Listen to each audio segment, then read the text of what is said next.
اور فیضان مدینہ کے امام رضا صاحب احمد رضا صاحب حامد رضا صاحب اور حضرت حافظ مدثر صاحب، خیر اللہ تعالیٰ سب کو سلامت رکھے۔ اللہ تبارک و تعالیٰ جل شانہ کا لاکھ لاکھ شکر ہے کہ جس نے ہمیں اشرف المخلوقات انسان پیدا فرمایا، اشرف المخلوقات انسان پیدا فرما کے اپنے پیارے محبوب تعلیم و مطلوب آخر نامدار مدنی تاجدار تاجدار ارب و عجم فخر بنی آدم و آدم ہادی و سبل خیر الرسول احمد مصطفیٰ محمد مصطفیٰ صلی اللہ علیہ وسلم کی امت سے پیدا فرمایا۔ آج کی جو تقریر ہے ابھی بہت شort مختصر، علماء جل فرما ہے آدم صاحب نے جو کچھ کہا اللہ تعالیٰ وہ میرے لیے دعا بنا دے اور قبول فرما دے۔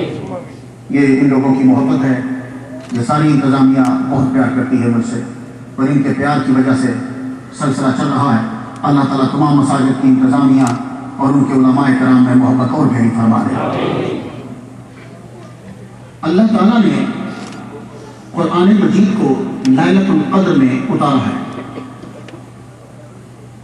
لیلۃ القدر حضور صلی اللہ علیہ وآلہ وسلم کو معلوم کہ کون سی تاریخ میں ہے۔ یہ وما ادراک کا قرآن میں جتنے آئے ہیں، چونکہ 15 منٹ میں گفتگو سمیٹنی ہے اس لیے ڈیٹیل میں نہیں، اجمالاً یہ وما ادراک کا جتنے بھی قرآن مجید میں ہیں، اس کا مطلب یہ نہیں ہے کہ حضور کو پتہ نہیں ہے۔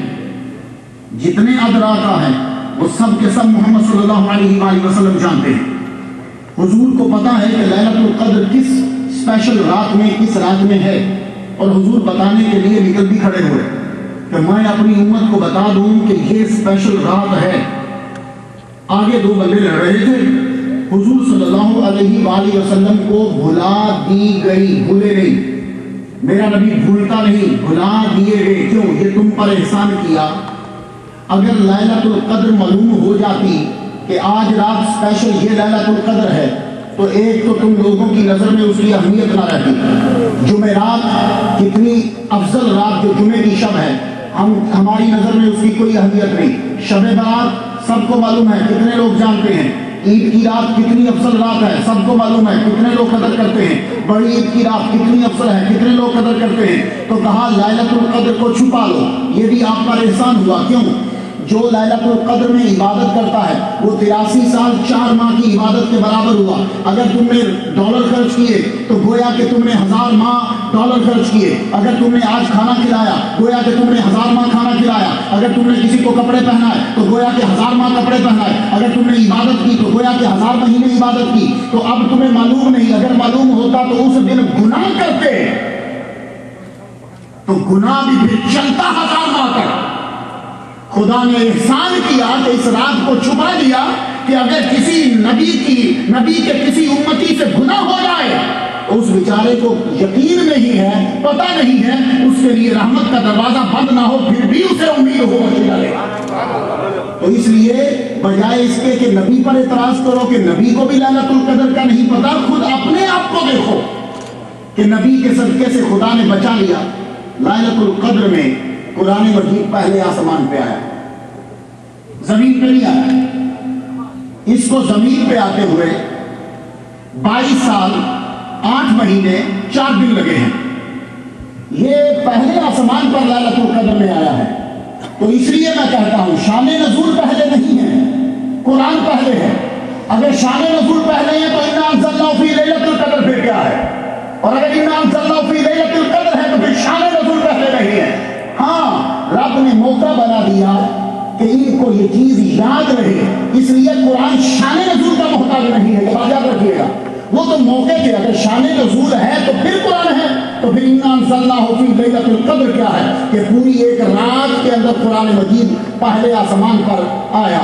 یہ رات اتنی افضل ہو گئی کہ ساری راتوں سے جدا ہو گئی۔ کوئی رات یہ نہیں کہہ سکتی کہ میں لیلۃ القدر کی مثل ہوں۔ بھلے سے اس کے اندر روشنی ہو، بھلے سے اس کے اندر اندھیرا ہو، بھلے سے اس کے اندر سکون ہو، بھلے سے اس کے اندر نیند آتی ہو، بھلے سے اس کے اندر تغیر و تبدل ہے ایک جیسا، لیکن کوئی رات کھڑے ہو کے یہ جرأت نہیں کر سکتی کہ میں لیلۃ القدر کی مثل ہوں۔ تو جس میں قرآن صرف گزر کے آیا ہو اس کی برابری تو کوئی رات نہ کر سکے۔ جس محمد مصطفیٰ کے قرآن آ کے ٹھہر گیا ہو تو انسان کس طرح اس کی برابری کا دعویٰ کر رہے ہیں؟ کہ جب اس رات کی برابری کا دعویٰ کوئی رات نہیں کر سکتی کہ جس میں صرف گزر کے آیا ہے، محمد صلی اللہ علیہ وآلہ وسلم کے دل پر آ کے قرآن ٹھہر گیا، سارے کا سارا قرآن محمد صلی اللہ علیہ وسلم پر اترا۔ یہ قرآن مجید رمضان کے ساتھ اس کا گہرا تعلق ہے۔ حضور صلی اللہ علیہ وسلم نے رمضان المبارک کے اندر جبرائیل علیہ السلام پڑھتے تو میرا نبی سنتا، میرا نبی پڑھتا تو جبرائیل علیہ السلام سنتے۔ کیا عجیب خوبصورت دور ہے یہ۔ ہم نے اس قرآن مجید کو چھوڑ دیا۔ یہ قرآن مجید جو ہے اللہ تعالیٰ کا کلام، اس کے احکامات، اس کے فرامین اس کے اندر ہیں، اور اللہ کا حکم اور اللہ کا علم کتنا پرفیکٹ ہوتا ہے۔ اب میں آپ کو بتاؤں کہ فلاں انگریز نے یہ کہا، فلاں نے یہ کہا، فلاں نے یہ کہا، ایک تو ٹائم میں نہیں ہے، دوسرا عجیب فلک ہے۔ میں نے گفتگو اپنی دعا کے ساتھ جوڑ دی ہے جو آج سے ریلیٹڈ ہے۔ ایک مثال دیتا ہوں، اللہ کا دیا ہوا علم اتنا پرفیکٹ ہے کہ اللہ تعالیٰ نے شہد کی مکھی کو تھوڑا سا علم دیا۔ وَأَوْحَىٰ رَبُّكَ إِلَى النَّحْلِ، رب نے ایک تھوڑا سا علم دے دیا اس کو۔ یہاں وحی کا ترجمہ وہ نہیں جو نبی میں وحی ہوتی ہے، تھوڑا سا علم اس کو دے دیا شہد کی مکھی کو۔ اب شہد کی مکھی جب چلتی ہے تو وہ 8 کا حصہ تو دیکھا ہوگا آپ نے، وہ 8 کا دائرہ بنا کے چلتی ہے، 8 کا دائرہ بنا کے جا رہی ہے پہاڑوں کے اندر، اور دائرہ بنا کے جب چلی گئی تو جاتے ہی اس نے جا کر کسی پھول پر، کسی پودے کے اوپر اپنی جا کے منہ کو رکھا۔ جب رکھا، پیچھے جتنی ہزاروں مکھیاں ہیں، کسی نے کہا کہ 30,000 تک بھی مکھیوں کی تعداد چلی جاتی ہے، ایک مکھی آگے آگے 8 کا دائرہ کھینچا اور اس دائرے کے اندر ایسا رستہ بنا دیا کہ پیچھے جتنی 30,000 مکھیاں ہیں ان کو رستہ پوچھنا نہیں پڑا، وہ اس کے پیچھے چلی اور وہیں پہنچی جہاں پہلی مکھی پہنچ گئی تھی۔ اب ان 30,000 مکھیوں کو نہ سیل خریدنا پڑا، نہ میپ لینا پڑا، نہ یاہو پہ جانا پڑا، نہ کسی سے پوچھنا پڑا، نہ استاد لینا پڑا۔ ایک مکھی نے اشارہ کیا، 30,000 سمجھ گئی۔ اتنا دماغ تو تمہارے اندر بھی نہیں ہے۔ میں ابھی تقریر کر کے ہٹتا ہوں تو کھڑے ہو کے اسی طرح لفظ بہ لفظ سنا دینا، نہیں سنا پاؤ گے۔ ایک جملہ یاد رہے گا، بڑے بڑے PhD ڈاکٹر جب کوئی لیکچر دے رہا ہے 1 مرتبہ 2 مرتبہ تو کم از کم اس کو دہرانا پڑتا ہے، تب تمہیں یاد ہوتا ہے۔ اس کو دیکھو، خدا نے مکھی کو تھوڑا سا نالج دیا اور اس نے ایک کے حصے میں ایسا دائرہ کھینچا کہ جب گئی تو پچھلیوں کو سبق یاد، راستہ کسی سے پوچھا نہیں، اسی کے راستے پہ چل رہی ہے۔ اور پھر سنو، مکھی نے جہاں سے جا کے چوسا رس، وہاں نشان چھوڑ گئی۔ اے پیچھے آنے والی مکھی، اپنا وقت ضائع نہ کرنا، یہاں سے رس میں نے لے لیا ہے، اب جا تو کہیں اور جا۔ کیسا نالج ہے کہ رب نے تھوڑا سا علم دیا اسے، اور کس قدر نشان چھوڑتی چلی جا رہی ہے۔ اور پھر پلٹ کے جب واپس آئی تو واپسی میں رستہ بھولی نہیں۔ میں تمہیں بھیجتا ہوں، جاؤ، اپنا ہیوسٹن چھوڑ کر کسی اور جگہ جانا۔ 1 مرتبہ جاؤ گے، دوسری مرتبہ جاتے ہوئے پھر رستہ پوچھو گے۔ میں آدم صاحب کے گھر جاتا ہوں، ہر بار رستہ پوچھتا ہوں، ہر بار رستہ پوچھنا پڑتا ہے، لیکن اس مکھی کو 1 مرتبہ پورے 6 مائل کا سفر اس نے طے کیا۔ 6 مائل کا سفر دور طے کرنے کے بعد جب واپس پلٹی تو جس راستے سے گزر کے گئی تھی اسی راستے سے واپس پلٹی۔ وہ رستہ بھولی نہیں ہے، جو اس کا گھر تھا اسی گھر میں آئی۔ یہ ہے رب کا علم۔ جب وہ کسی کو علم دیتا ہے تو پرفیکٹ دیتا ہے۔ اور پھر سنیے، آپ 10 مزدور لگا دو، ان 10 مزدوروں کو کہو کہ تم ادھر سے مکان بناؤ، 10 سے کہو کہ ادھر سے مکان بناؤ، اور ان کو کہنا کہ مکان ایک دم سے تمہارا صحیح ہونا چاہیے، بیچ میں خراب نہ ہو۔ ہم نے مسجد کا اسٹرکچر کھڑا کیا، کتنے ایک پورا مہینہ لگا رہا، وہ 1 انچ ادھر خراب، 1 انچ ادھر سے آگے، 1 انچ ادھر سے، وہ انچ ٹھیک کرتا رہا۔